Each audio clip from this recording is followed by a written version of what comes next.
नमस्कार, one India Hindi में आपका स्वागत है। कोरोना के बढ़ते मामलों के बीच नए सिरे से देश के अलग अलग शहरों में धारा 144 कर्फ्यू और लॉकडाउन की घोषणा की जा रही है। एक राज्य से दूसरे राज्य जाने पर कोविड नेगेटिव रिपोर्ट की मांग की जा रही है।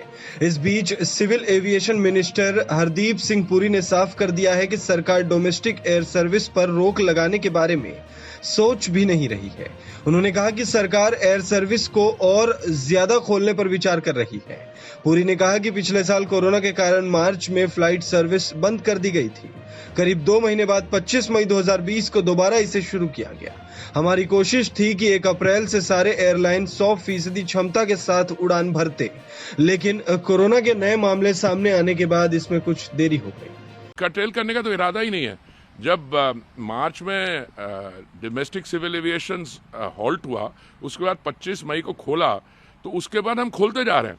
इशू सिर्फ यही है कि मेरा इरादा था कि जो समर शेड्यूल चालू होगा 1 अप्रैल से, उस समय हम 100% खोल दें। अभी हम 80% पे हैं, पर 100% इसलिए नहीं हम खोल सकते क्योंकि अभी जो कोविड की सेकंड स्पाइक आ रही है उसके लिए। इंटरनेशनल डोमेस्टिक शेड्यूल फ्लाइट नहीं, इंटरनेशनल भी चल रही हैं, but again it depends on the behaviour of the virus. अभी अब some countries are talking about lockdown, again हमारे some states are talking about lockdown. I mean now many states are insisting कि जो भी पैसेंजर आएगा arrival पे RT-PCR test should be compulsory. तो अगर ऐसी स्थिति रही then it's very difficult to open up. और मुझे लगता है कि ये जो सेकंड वेव है, अगर if you can call it, ये 10-15 दिन में पीक करेगी। Once it peaks then it starts coming down. But I want to use your hospitality to send one message. देखिए, बहुत बढ़िया तरीके से सिविल एविएशन खुला है, पर हमारे लोगों में थोड़ी लापरवाही रही है, इसलिए we have had to crack down. मैंने एयरपोर्ट ऑपरेटर से भी कहा है और एयरलाइन से भी, अगर कोई मास्क नहीं पहन रहे या जो सोशल डिस्टेंसिंग नॉर्म्स नहीं फॉलो कर रहे, तो we should put them on no flyers list.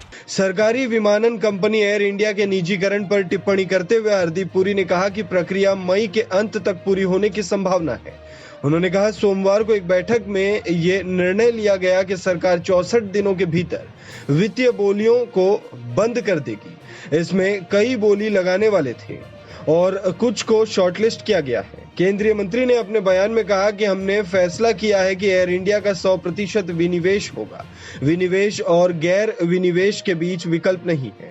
हालांकि एयर इंडिया अब पैसा बना रही है, लेकिन अभी हमें प्रतिदिन 20 करोड़ रुपए का नुकसान हो रहा है। कंपनी पर अब तक 60,000 करोड़ रुपए का बकाया कर्ज हो चुका है।